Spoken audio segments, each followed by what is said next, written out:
We're here in Banja de Luca at the Laszlo Institute of New Paradigm Research, and today we've been part of a symposium on new paradigms in education.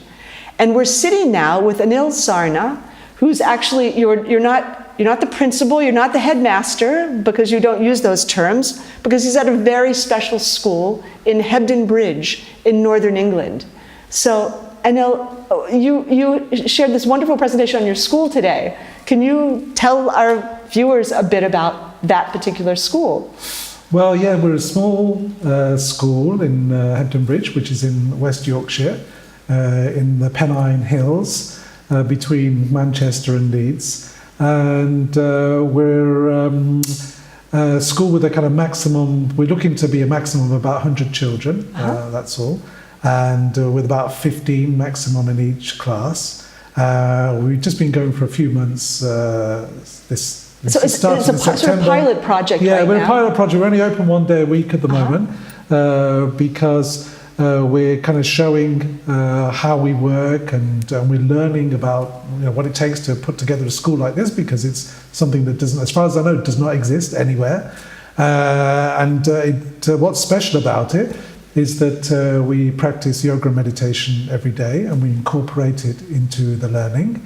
The school is democratically run by the teachers and the students. Hence, I'm not the head teacher, I'm the lead teacher. Okay. Are you the only lead teacher? Are there more than one lead teacher? No, there are. How many teachers are there? There are, at the moment, there's only 3 teachers. Okay.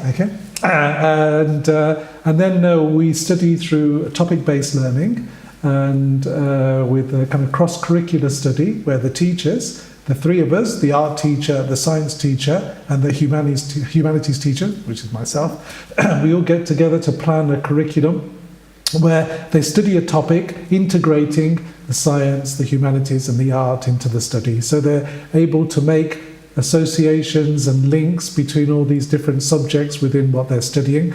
And we find this is a much more creative approach, and one that actually reflects how reality is. Reality is not subdivided into different subjects. And what age range are the kids in the school? Well, the youngest is 10, and at the moment the oldest child is 12, 13. Are any of these children your children? No. No, my children are older, actually. They've already gone through, one's finished university, the other one's still there. But I've got a stepson who's 5.5, and I hope he will go to our school one day. Yeah. So I was interested in you actually broke the principles of your school down into the different areas of yoga. Yes. Could you just run through that list briefly in terms of how that actually relates to the day-to-day practices in the school? Well, using Patanjali's 8 stages of yoga, is that we begin with yama and ethics, and our ethics of the school are decided by our democratic meeting. Then we moved on to niyama, so that's like our personal practice. And of course, we offer a personal practice to the students, and we encourage them to take this into their everyday lives. But also, when it comes to homework at the school, it's the student who decides. We give the homework, but it's the student who decides how much homework they want to do. And the importance of this is that it should come from their own motivation, not because there's any punishment or obligation on our part to do it. And what we're finding is at the beginning, maybe 3 or 4 of the students did the homework, but now virtually all of them do it. And often they'll go off and do more, and some really interesting things happen. For example, we studied sugar and slavery in the first term, and there was one child who's actually American. He's born in Cambridge, New York. And he discovered that one of his ancestors was a station master on the Underground Railroad. You know the Underground Railroad? Absolutely. So he found out this from the study that he did at school, and then because he was further motivated, he kind of started speaking to his parents and relatives and discovered this. And like, for example, this particular child, he ends up doing about 7 hours of homework a week just because he loves it so much. And so then after... Oh, sorry, yes. And then... that was 3. That was round number 3. That round number 3. Number 3 is asana. And what we understand by asana is that we're working on the principles of yoga, of stability, of movement in harmony with breathing. So not just moving postures as a whole with the body. kids. Yeah, not just postures. And so we're looking to move these principles into other areas of movement. So for us, a yoga class can include running, it can include tai chi, it can include dance. It's applying these principles to other fields. And I loved in your video, you showed the kids actually doing yoga poses, and then you had games around the yoga poses. So I thought that was brilliant in terms of engaging them. Well, sometimes, for example, we'll take the crab position, practice it as a posture, and they play crab football. And they love it, and it's amazing. And if their hips touch the floor, I blow the whistle, and it's a free kick to the other team. Oh, great! Okay? Yeah. Oh, great! And then the 4th principle would be pranayama, and of course, we use this in the meditation at the beginning of the day, but we also use it as an exercise for the students to recompose themselves when things get a bit crazy or a bit hairy. Instead of having to raise your voice or shout at the students, we just say, so how does this work? So it's really simple. The kids are in complete chaos. Yeah, chaos. It's like, It's chaos, it's madness out there, just imagine. Okay, Yeah? so imagine it. Now tell me how you intervene and say, and they're shouting and screaming, and they're pushing each other around and say, right, can you come and sit down for a moment? And they'll come in, okay, and it might take a few moments, but come and sit down. Say, right, can we just find a posture where you're feeling stable and at ease? And get in touch with your breathing. 3 minutes, it's enough. And then the whole atmosphere changes. They change themselves, it changes the atmosphere in the room, and it's remarkable. I mean, we've done it so often now that they need less and less. So this is great. This is a great takeaway for all the class teachers out there. This is a very simple method of actually bringing kids back into resonance with themselves. Yeah. And the important thing is it has to come from your contact with yourself. Right. Because what I find is that, the more I'm in contact with myself, the more I can communicate this, and they just accept it. If it comes from, if I'm not convinced that I'm doing it, they feel that in the vibration. So it's important to practice this on yourself first of all, be convinced of it, not just because, I say so. And then, you'll convincingly communicate it to the children too. Okay, so number 5. Number 5, pratyahara. Okay, so for us, pratyahara classically is disattachment from the senses, but we, with children, it's important that they value the senses too, not just children, adults too.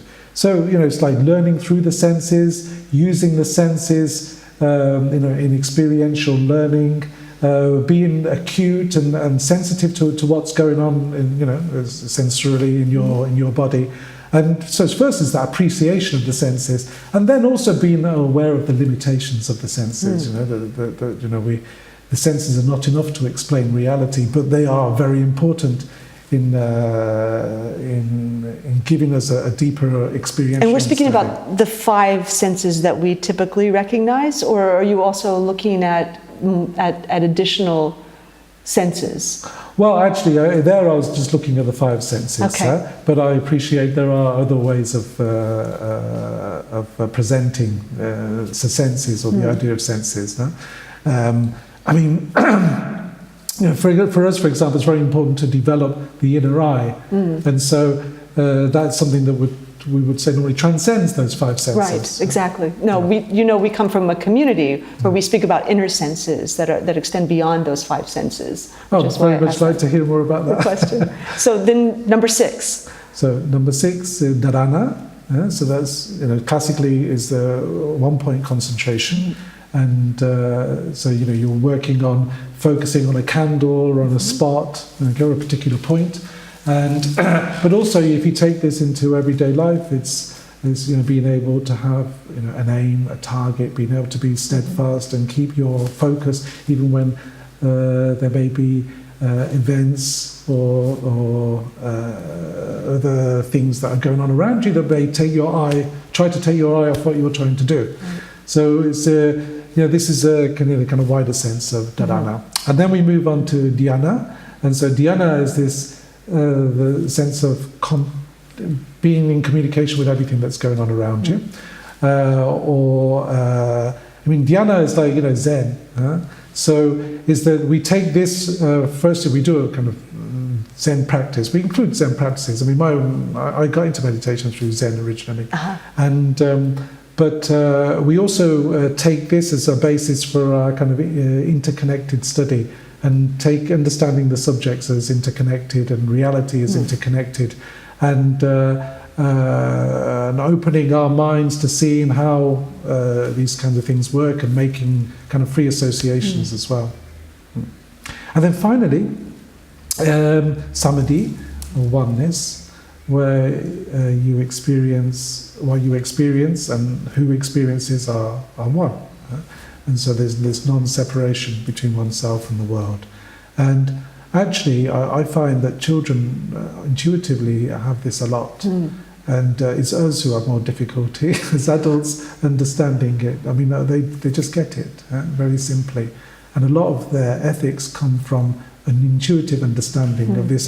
For example, children are incredibly sensitive to the suffering of animals and trees and plants, much more than we are. And I think it's because they're already in contact with this sense of oneness. Anil, is your background as a yogi? What's your background that you're bringing this into the school in this way? Well, I've always been a teacher. I started teaching languages abroad. I taught English in Spain and also in Italy. And then, but I also, when I came to live in Italy, I particularly came to study yoga, meditation, and shiatsu. And I studied here for a few years. And a specific system? Or? Well, in a school. In a school in Rome, and another one in near Pesaro. And in a school that was around at the time, you may have heard of it. It's still around, but it was very strong in the 90s, called Okido.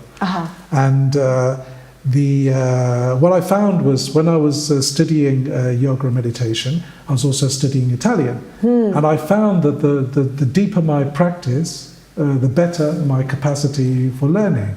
And I found that this, kind of working towards oneness was actually kind of working towards a kind of optimum condition for learning. The two things are one and the same. How interesting. Maybe this is the key. I've been here for 8 years and my Italian is still not so good. So maybe I need a different approach. Well, it's important to feel the language. The great thing about Italian, it's so musical that it's, there's a rhythm there that you can immediately kind of engages something quite deep, I think, in the mind. But it's also important to study the grammar. So often when you're living here, you'll learn to speak quite well, but the grammar side of things doesn't come so easily. Yes. And but I learned the grammar because I needed to, because I teach Italian too.